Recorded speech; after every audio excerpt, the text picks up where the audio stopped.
우리 사도신경으로 신앙 고백 함께 하시겠습니다. 나는 전능하신 아버지 하나님 천지의 창조주를 믿습니다. 우리 주 예수 그리스도를 믿습니다. 그는 성령으로 잉태되어 동정녀 마리아에게서 나시고 본디오 빌라도에게 고난을 받아 십자가에 못 박혀 죽으시고 장사된 지 사흘 만에 죽은 자 가운데서 다시 살아나셨으며 하늘에 오르시어 전능하신 아버지 하나님 우편에 앉아 계시다가 거기로부터 살아있는 자와 죽은 자를 심판하러 오십니다.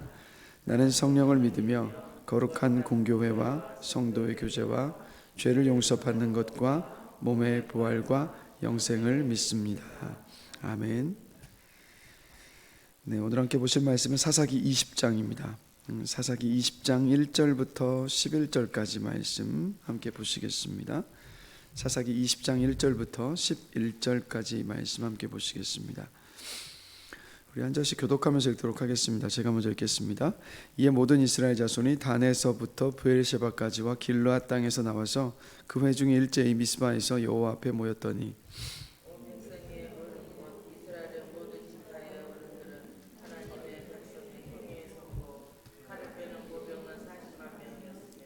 이스라엘 자손이 미스바에 올라간 것을 베냐민 자손이 들었더라. 이스라엘 자손이 이르되 이 악한 일이 어떻게 일어났는지 우리에게 말하라 하니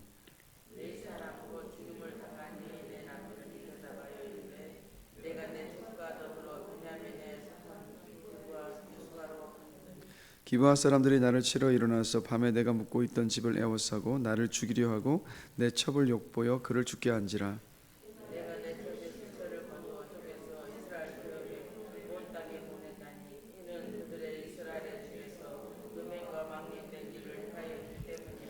이스라엘 자손들아 너희가 다 여기 있은즉 너희의 의견과 방책을 낼지니라 아니라.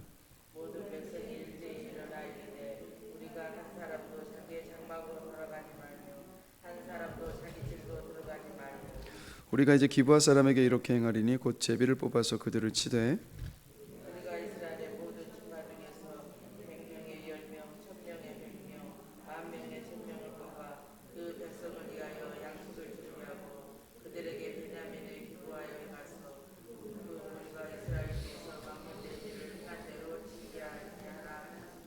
다 같이 읽겠습니다. 이와 같이 이스라엘 모든 사람이 하나같이 합심하여 그 성읍을 치려고 모였더라. 아멘. 사사기 19장에서 레위인이 자기 첩에 시신을 12조각을 내서 12지파에게 보내는 일로 인하여서 오늘 본문에 와서 이스라엘 모든 자손이 이 미스바에 모였습니다. 그 이유는 뭡니까? 레위인의 첩을 죽인 자기 민족 기브아를 치기 위해서 한 자리에 모였습니다. 그래서 왜 그런 일이 일어났는지 이제 그 자초지종을 알기 위해서 모인 이스라엘 자손들이 레위인에게 이제 묻습니다. 자, 그러다 오늘 본문을 보시면 레위인이 이스라엘 모든 지파의 질문에 대해서 4절에서 7절을 보면 왜 그 시신을 쪼개서 보냈는가 그 이유를 이렇게 말하고 있습니다. 우리 4절부터 7절 다시 한번 읽어보겠습니다. 레위 사람 곧 죽임을 당한 여인의 남편이 대답하여 이르되 내가 내 첩과 더불어 베냐민에 속한 기브아에 유숙하러 갔더니 기브아 사람들이 나를 치러 일어나서 밤에 내가 묵고 있던 집을 에워싸고 나를 죽이려 하고 내 첩을 욕보여 그를 죽게 한지라. 내가 내 첩의 시체를 거두어 쪼개어 이스라엘 기업의 온 땅에 보냈나니 이는 그들이 이스라엘 중에서 음행과 망령된 일을 행하였기 때문이라. 자, 이 말씀을 딱 보면 하나하나 보실까요? 자, 5절을 보면 레위인이 기브아 사람들이 자신을 죽이려 했다라고 이야기하지 않습니까? 근데 여러분 사실은 뭡니까? 사실은 기브아 사람이 이 레위 사람을 죽이려 했던 것이 아니라 기브아에 있었던 몇몇 불량배들이었잖아요. 그리고 이 몇몇 불량배들조차도 레위인을 죽이려고 했었던 것이 아니라 동성애를 요구했던 거였죠. 그리고 레위인의 첩을 욕보이려고도 하지 않았습니다. 근데 이 레위인의 첩을 욕보이게 된 이유가 뭐였습니까? 도리어 첩을 누가 내줍니까? 그 머물고 있었던 집주인이 지금 레위인에게 묻지도 않고 이 레위인의 첩을 내줬단 말이에요. 근데 또 뭡니까? 그 자기 아내를 내어줄 때 이 레위인은요 아무 말하지 않고 가만히 있었단 말이에요. 그러니까 모두 이 5절의 이 얘기가 다 거짓입니다. 자, 6절도 보실까요? 자기 첩의 시신을 12조각을 내서 각 지파에게 보낸 이유를 뭐라고 말하냐면 그들이, 즉 기브아 사람들이요, 기브아 사람들이 이스라엘 중에서 음행과 망령된 일을 행했기 때문에 내가 이 시신을 12조각을 내서 보냈다라고 이야기하는 건데, 자, 이 이야기만 딱 듣고 보면 하나님의 말씀을 거스르고 순종하지 않는 그 기브아 사람들, 그곳의 사람들을 좀 회복하기 위해서, 주님 앞에 정결하게 서도록 하기 위해서 이렇게 지금 이야기를 하고 있습니다. 정말 거창하게 나라를 위해서, 민족을 위해서, 하나님을 위해서 했다라고 말하고 있는데, 그러나 사실은 진짜 진위는 뭡니까? 진짜 레위인이 이 일을 한 이유는 뭐였습니까? 복수하기 위해서였습니다. 복수하기 위해서였어요. 자기 아내를 죽인 것에 대해서 그 분노 때문에 이걸 해결하기 위해서 12조각의 시신을 내가지고 보냈던 겁니다. 자, 이것도 역시 거짓이었다라는 거죠. 그래서 여러분, 이 레위인이 말했던 이 말 자체가 다 거짓말이었습니다. 자, 근데 이제 더 놀라운 건 뭐냐면, 더 안타까운 건 뭐냐면, 이렇게 거짓말을 하는 사람이 누구죠? 레위인입니다. 레위인은 하나님의 전에서 제사를 돕는 사람들, 그래서 하나님 앞에 언제나 늘 거룩해야 있었던 사람들, 그리고 이스라엘 백성들에게 말씀을 가르쳐야 했던 사람이 바로 레위인인데, 이 레위인이 이스라엘 백성 전체를 다 모아두고 지금 거짓을 말하고 있는 거예요. 그래서 이 거짓말 하나가, 이 한 사람의 거짓말이 여러분 뭘로 이어집니까? 이스라엘 백성들 전체 내전으로 이어지는 모습을 봐요. 그래서 이게 이제 이 사사기 20장 후반으로 21장까지 가보면 이 기브아가 속해 있는 베냐민 지파 한 지파가 완전히 그냥 다 몰살돼서 다 사라질 위기까지 가버리는 끔찍한 일로 이어지는 모습을 봅니다. 한 사람의 거짓 때문에. 그래서 여러분, 야고보서 3장 6절을 보면 이런 말씀이 있어요. 혀는 곧 불의요 불의의 세계라. 혀는 우리 지체 중에서 온 몸을 더럽히고 삶의 수레바퀴를 불사르나니 그 사르는 것이 지옥불에서 나느니라. 무슨 말입니까? 말 한마디가 인생을 불태워버릴 수 있다는 얘기인데, 이스라엘 지파 전체에서 실제 이 일이 일어나는 거예요. 레위인 한 사람의 그 거짓말 때문에 한 지파가 완전히 사라질 위기에 처하는. 그래서 삶의 수레바퀴를 불사르는 이 말, 거짓말로 인하여서 진짜 그 일들이 이스라엘 백성 안에서 이제 일어나는 모습을 봅니다. 그럼 이 말씀을 보면서 사실 저와 여러분들이 오늘 본문의 레위인처럼 이런 어떤 심각한 거짓말을 하면서 살지는 않을 겁니다. 그러나 우리가 인정할 수밖에 없는 것은 뭐냐면, 우리도 일상생활 속에서 거짓말을 한다라는 거죠. 레위인이 첩을 두는 일을 하나님이 기뻐하지 않으셨잖아요. 자, 그런데 여러분, 레위인은요, 그럼 왜 이 첩을 뒀을까? 그리고 사사기 19장에 보면 이 첩이 집을 떠났어요. 음행했다라고 이야기를 합니다. 그래서 아마 자기 아버지 집으로 돌아갔을 때 레위인이 찾으러 가잖아요. 근데 왜 찾았을까를 생각을 해보면, 정말 이 아내를 사랑해서 그랬을까라는 생각을 우리 했을 수도 있지만, 사실 그런 이유가 아니라는 건 충분히 짐작해 볼 수 있어요. 왠지 아십니까? 기브아에서 이 첩을 그냥 내주잖아요. 아무 말 하지 않잖아요. 정말 사랑했다면 아내를 어떻게든 지켰을 거란 말이에요. 그럼 우리가 충분히 미루어 짐작해 보건대, 레위인이 어떤 개인적인 이유, 즉 어떤 성적인 욕망을 위해서 이 첩을 취했다라는 것을 우리가 알 수 있어요. 그러면 그런 이유로 첩을 취한 것은 레위인이 해서는 안 되는 일이었습니다. 그리고 또 첩을 비정하게 내줬잖아요. 그 아내를 내주고 난 다음에 아침에 숨이 붙어있는 그 아내를 볼 때 어떻게 합니까? 어떻게 됐느냐 돌아봤던 게 아니라, 심지어 그 밤에 잠을 잘 잤단 말이에요. 그리고 아침 일찍 일어나서 그 문 앞에 쓰러져 있는 아내를 바라볼 때 뭐라고 말합니까? 어서 일어나, 빨리 가야지. 이게 레위인의 모습이었단 말이에요. 그래서 자기의 이 모습을 가리기 위해서, 감추기 위해서 거짓말을 했단 말이에요. 그럼 우리도 똑같이요, 레위인처럼 어떤 직면한 문제에서 우리가 벗어나기 위해서 거짓말할 때가 있어요. 그리고 레위인은요, 기브아 사람들을 지금 중상하고 있잖아요. 헐뜯고 있습니다. 기브아 사람 전체를 다 중상하고 있는데, 우리도 역시요, 중상하는 거짓말을 할 수가 있어요. 그리고 농담으로라도 하는 거짓말이 있고요, 허풍치는 거짓말도 있습니다. 아니면 우리 습관적으로 하는 거짓말도 있어요. 이런 말, 대표적 이런 말 좀 습관적인 거짓말 가운데 하나 아닙니까? 이거 집사님에게만 하는 말인데요. 이 말들이요, 우리 너무 쉽게 생각하지만 이 습관적으로 하는 거짓말들. 또 이런 거짓말뿐만이 아니라 이 사기치는 거짓말도 있을 수가 있고요. 그리고 하얀 거짓말, 선의의 거짓말이라는 거짓말도 있을 수 있습니다. 그리고 아부하기 위해서도 우리는 거짓말을 할 수가 있어요. 자, 농담. 그럼 여러분, 이 거짓말들에 대해서 하나님은 뭐라고 말씀하실까요? 우리 거짓말에 대해서 정말 심각하고 진지하게 생각해 봐야 되는데, 시편 5편 6절을 보면요, 하나님 이런 말씀을 하십니다. 거짓말하는 자들을 멸망시키리이다. 여호와께서는 피 흘리기를 즐기는 자와 속이는 자를 싫어하시나이다 라고 분명히 말씀하십니다. 그래서 여러분, 하나님께서 거룩하시고 진실하시기 때문에 여러분, 그리스도인인 저와 여러분들은요, 정말 진실만을 말해야 될 줄로 저는 믿습니다. 그리고 진리는 예수 그리스도이고 복음이고, 저와 여러분은 진리와 복음을 전하는 사람들이기 때문에 역시 우리는 진실만을 말하는 그리스도인이 되어야 될 줄로 저는 믿습니다. 그래서 우리 모두요, 최선을 다해서요, 항상 진실만을 말할 수 있는 저와 여러분이 되기를 간절히 기도합니다. 예라고 말했으면 그게 예면 되고요, 아니오라고 했으면 아니오면 됩니다. 이 사람 앞에서 이 말을 했으면 그 말이 그냥 그 말이면 돼요. 근데 이 앞에서 말 한 말이 뒤에서 또 다른 말이 되어서는 안 되는 거죠. 여러분, 저와 여러분들이 이거 가볍게 생각하지 말고요, 우리 정말 최선을 다해서 성령의 도움을 구하면서 정말 정직하고 진실한 그리스도인으로 살아가게 되기를 다시 한번 주님의 이름으로 간절히 기도합니다. 그리고 또 오늘 본문을 보면 이스라엘 지파들이 안타까운 건 뭐냐면, 레위인의 말만 듣고요, 사실관계를 확인하지 않았다라는 거예요. 그렇죠? 사실관계를 하지 않고 전쟁을 일으켰어요.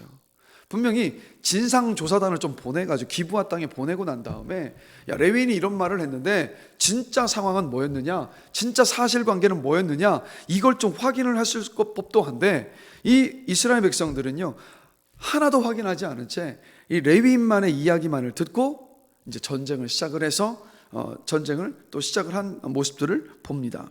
그래서 저는 이걸 보면서 이게 사람이 모이는 교회도요, 말이 항상 많습니다. 뭐 칭찬하고 격려하고 뭐 감사하는 말이라면 뭐 언제든 이런 말들은요, 많으면 많을수록 좋습니다. 다다익선입니다. 물론 그 칭찬과 격려와 감사도 사실 우리 좀 진실하게 할 수 있었으면 좋겠어요. 뭐 없는 말 전하지 말고요. 자, 그런데 이제 보면 다른 사람을 중상하거나 험담하는 말을 들으면, 여러분, 제가 종종 말씀드리죠. 그냥 고지고대로 그 말 다 들으시면 안 된다니까요. 무언가 이야기를 들었는데 그게 좋지 않은 이야기라고 한다면 항상 반대편의 이야기를 들어보시던가, 진짜 그 말이 무언가 그 저희가 뭔가 사실관계를 확인하셔야 됩니다. 근데 많은 경우 제가 보니까 이게 확인을 안 하고요, 그 말을 딱 듣고 나면 이제 그 말이 그대로 받아들이고 난 다음에 그 선입견을 가지고 또 대해요.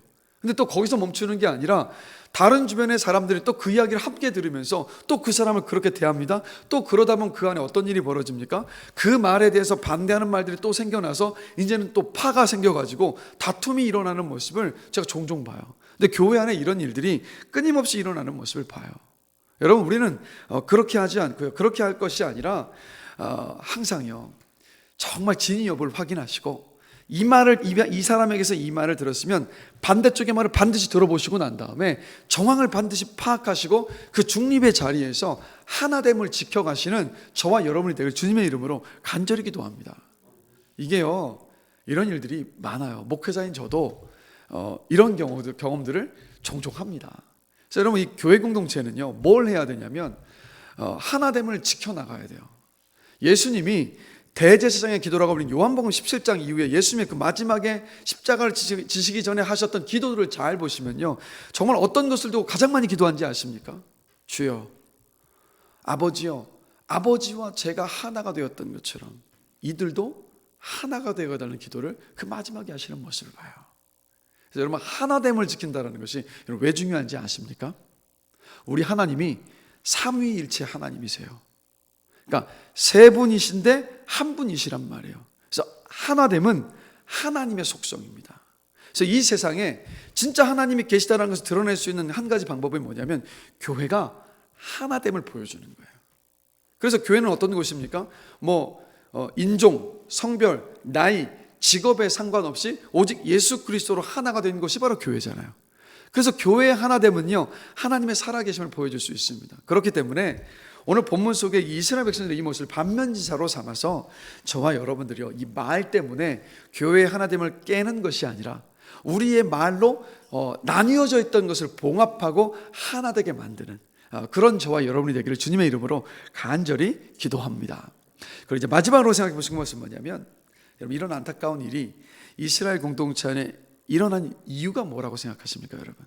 왜 이런 거짓이 난무하고 사실관계를 확인하지 않은 채 깨지고 갈라지고 싸우고 다투는 일들이 이 이스라엘 백성 안에 여러분 왜 일어났을까요?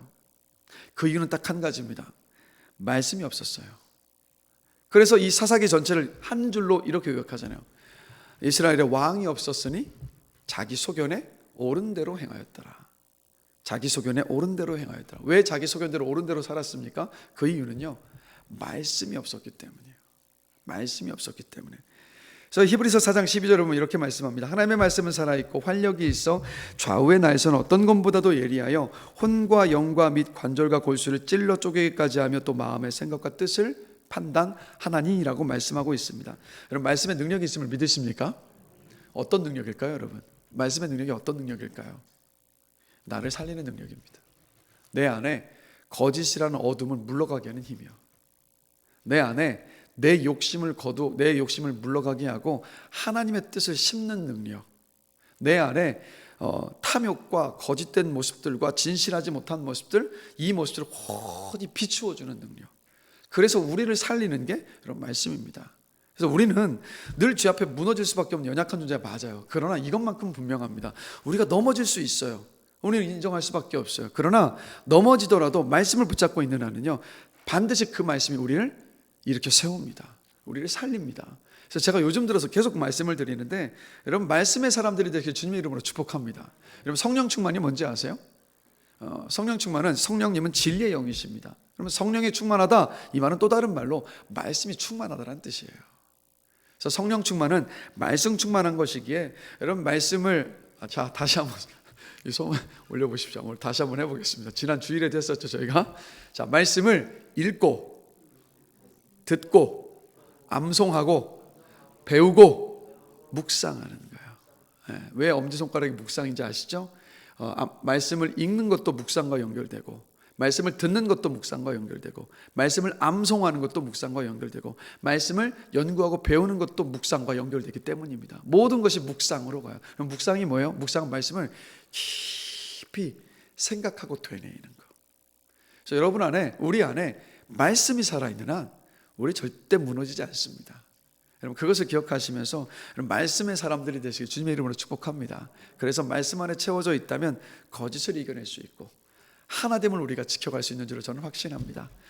그런 여러분들이 되시길 주님의 이름으로 축복합니다. 잠시 기도하겠습니다.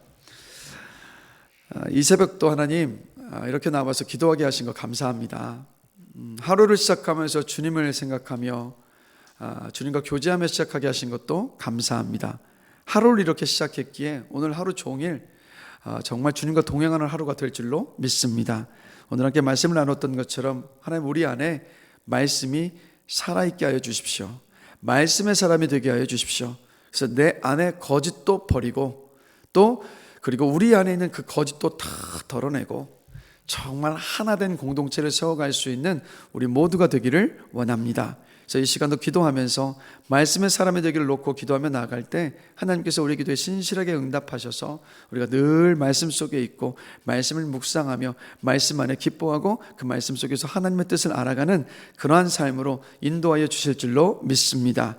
그리고 기도하는 모든 기도의 제목들이 있습니다. 하나님 이 시간 한 마음으로 주님께 소망을 두고 내가 드렸던 모든 기도 주님이 반드시 응답하신다는 그 믿음으로 구할 수 있는 시간으로 인도하여 주시옵소서. 그래서 한 분도 빠짐없이 믿음으로 구해서 응답받는 놀라운 은혜를 부어주시기를 원합니다. 이 시간 이후에 모든 기도하는 시간 성령께서 인도해 주실 것을 믿으며 감사합니다.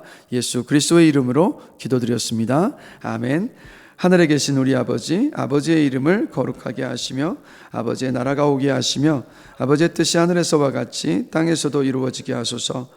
오늘 우리에게 일용할 양식을 주시고 우리가 우리에게 잘못한 사람을 용서하여 준 것 같이 우리 죄를 용서하여 주시고 우리를 시험에 빠지지 않게 하시고 악에서 구하소서. 나라와 권능과 영광이 영원히 아버지의 것입니다. 아멘.